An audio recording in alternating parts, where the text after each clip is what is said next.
I want to talk to you about a lady I had. This is the moving. The family brought me in. She had severe dementia, and her family was concerned after the husband passed away that they were going to have to move her to be cared for.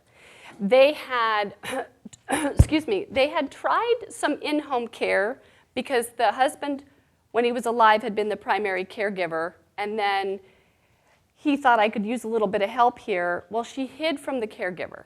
When the caregiver came, she literally hid. So the family said after Dad died, we're really worried. We don't think that we can bring somebody in here. Mom didn't do well with a 2-hour person.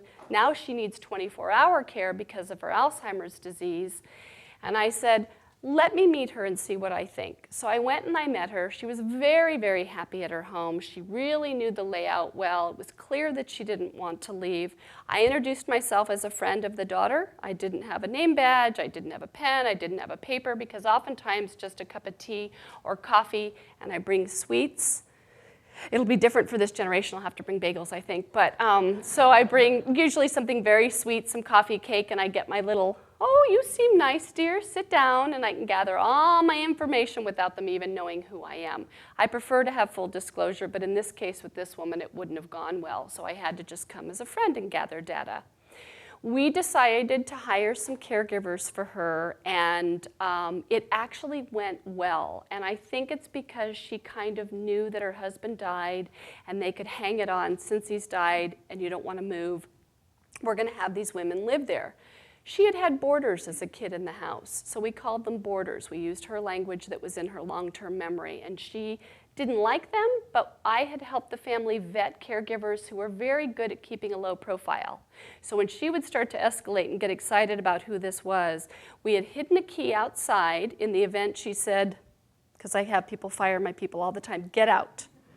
Get away from me, get out, I don't want to be with you. The woman had a key outside that she could let herself back in when the person calmed down.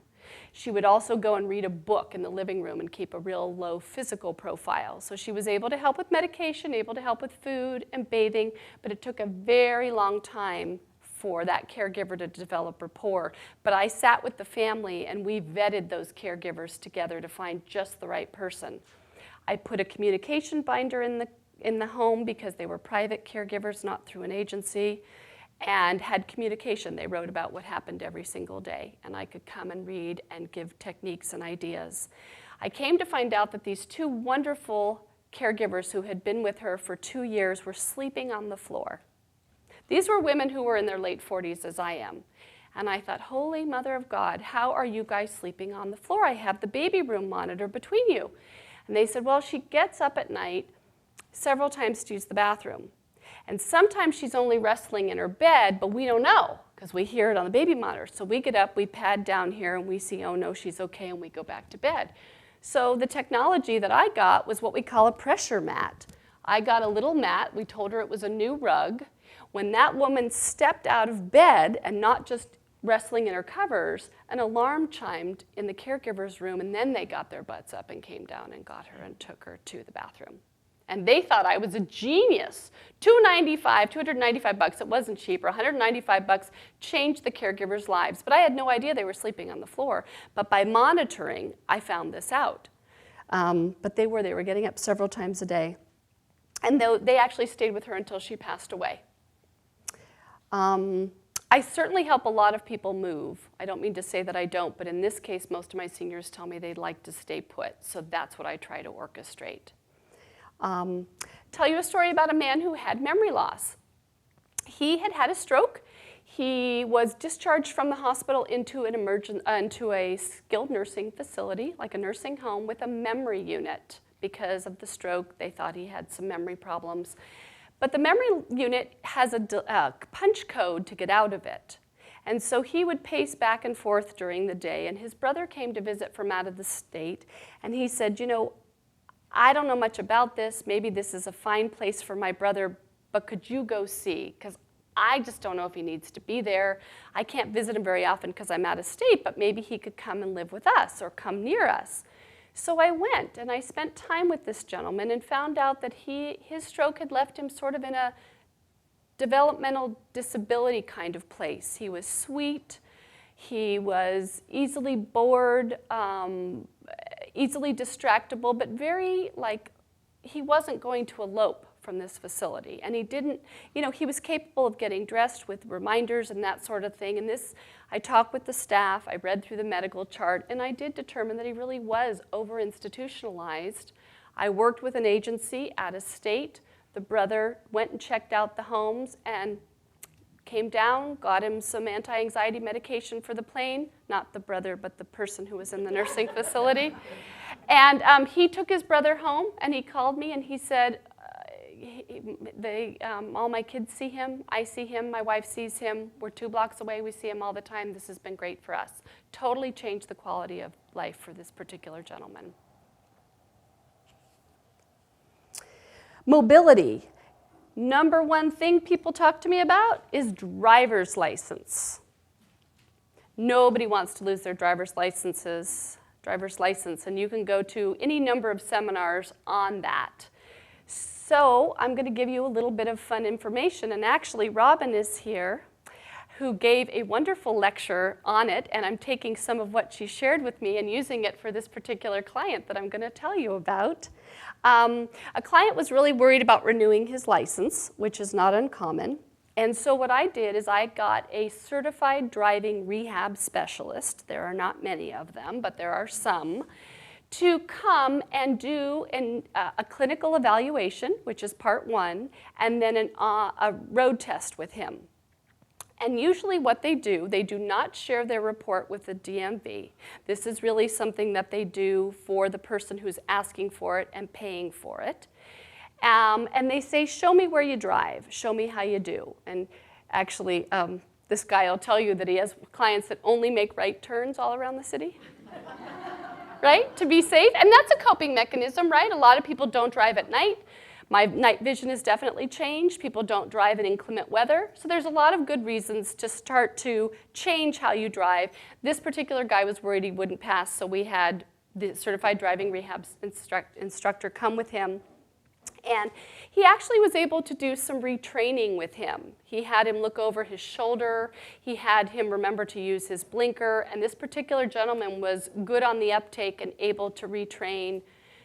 But we realized that he really probably wasn't going to be safe on the freeways. So what we did is we asked the DMV to come and find out if he could benefit from a restricted license. And a lot of people don't know what that is. And that is, you get in the car and you show DMV where you go on your route. I go here to get my hair done, I go over here to get my meds, I go to Safeway to grocery shop, I visit my daughter over here, whatever your little thing is. If you can prove that you can do that safely, the DMV will issue you a restricted license saying, if this is the only place you go, fine. We see you out on 101, you're in trouble. So he was able to drive exactly where he wanted to drive. He wasn't going to go on the freeway. He was perfectly happy to just go in his restricted area, but most people don't even know to ask for that, especially if I have another client who just got a hearing notice. The doctor turned in a note for her license to be suspended, and she's going to fight that. And part of what we'll do is get a certified driving rehab specialist to go out and see her. Meds. So here's the stat. Almost 2 million hospital stays happen for people 65 and over due to adverse reactions. 2/3 from accidental overdose, or the amount prescribed has a more powerful effect than intended. I don't know if you know, but when drugs are going through the FDA process, from what I understand is they're tested on the 12 and under crowd for like the kids dose, and then they're tested on my age, right, 12 to whatever, 40 or 50. Apparently no testing is done on the delicate bodies of older adults. You don't need to do that. So the same amount of Lipitor I'm going to get is what they're going to give to, perhaps a 90-year-old. There's not a dosage schedule for the pharmacists or the physicians to use. So we have a lot of hospitalizations, a lot from blood thinners, and I happen to have a couple that I went to see, and their medication was everywhere. As care managers, we're actually taught, once we say, can you show me your meds? They say, oh yes, because again, we're in the house. They'll say, here are my meds, and they'll show me their kitchen counter. And then when we say, well, are there any others? Oh yeah, and then you go over here and you go back to the bathroom and you show me there. Are there any others you take? Well, yep. And they go over and they pull out the bedroom drawers. Well, this couple was that. They had them in kitchen drawers. They had them in the bathroom. There were 2 of them. And unfortunately, the husband had Alzheimer's disease, and she didn't want to step on his toes or hurt his feelings, so he got to self-administer. So he needed to have an operation, and they asked him to stop taking his blood thinner 10 days before. He was still driving. And I wasn't part of the picture at this point. And they got him on the gurney, got the IV started, and then somebody just said, so you stopped taking your blood thinner 10 days ago, as we asked, right? Because they didn't want him to bleed during the surgery. They call it bleeding out, I guess. And he's like, oh, no, I've been taking that, just like you told me every day, just like with my other one.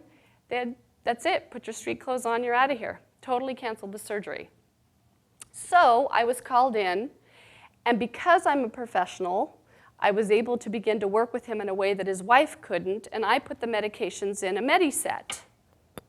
This is like my favorite thing, you guys. This is mine. I'm like Carol Merrill, because I only take 1 med a day, so this is what I can handle one day. If you're on 2 a day, morning and night, we got the 2 a day. Now you're going to laugh. You see these at Walmart, you laugh. I don't know if I took my med this morning, but if I look in there on Monday and it's empty, I go, I did. Great.